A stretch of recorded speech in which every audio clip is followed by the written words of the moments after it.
Hi friends, இப்போ பார்த்தீங்கன்னா நம்ம சுட சுட வந்து போண்டா போட்டுக்கிறேங்க. போண்டாவுக்கு பார்த்தீங்கன்னா போண்டா மாவு பாருங்கள் எப்படி இருக்குன்னு.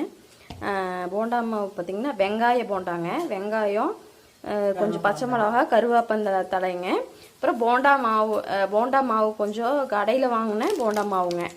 பார்த்தீங்கன்னா ஸ்ரீ கங்கா பஜ்ஜி போண்டா மாவுங்க. இது வந்து நம்ம வாழைக்காய் இல்லைங்கனால நம்ம வெங்காயத்தில் போட்டிருக்கோங்க.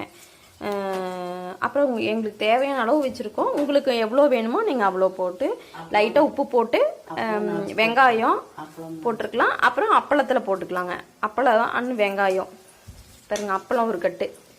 எங்களுக்கு பெரிய அப்பளம் வேணுன்னா பெரிய அப்பளம் நீங்கள் யூஸ் பண்ணிக்கலாம். சின்ன அப்பளம் வேணுன்னா சின்ன அப்பளத்துலேயும் நீங்கள் போட்டுக்கலாம். நாங்கள் சின்ன அப்பளம் வாங்கியிருக்கோங்க.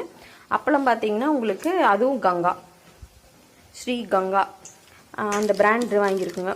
பாருங்கள் 200 கிராமு உங்களுக்கு தேவையான அளவு வாங்கியிருக்கேன். இதில் பார்த்தீங்கன்னா நீங்கள் கடலை மாவும் நீங்கள் ஆட் பண்ணிக்கலாம். கார்ன்ஃப்ளவர் மாவு, கடலை மாவு, அரிசி மாவு லைட்டாக உங்களுக்கு எவ்வளோ வேணுமோ அவ்வளோ ஆட் பண்ணி நீங்கள் போண்டா போட்டு எடுத்து சாப்பிட்லாங்க. சுட சுட போண்டா வாங்க ஃப்ரெண்ட்ஸ், சாப்பிட்லாம். இங்கே பாருங்கள் சுட சுட போண்டா ரெடி ஆகிட்டு இருக்குங்க. நீங்கள் வந்து தேவையான நாங்கள் வந்து ரீஃபண்ட் ஆயில் தான் யூஸ் பண்ணுவோங்க. உங்களுக்கு என்ன ஆயில் வேணுமோ அதில் நீங்கள் யூஸ் பண்ணி நீங்கள் சாப்பிட்லாம் ஃப்ரெண்ட்ஸ். இந்த வீடியோ பிடிச்சிருந்தா லைக் பண்ணுங்கள், ஷேர் பண்ணுங்கள், மறக்காமல் சப்ஸ்கிரைப் பண்ணுங்கள்.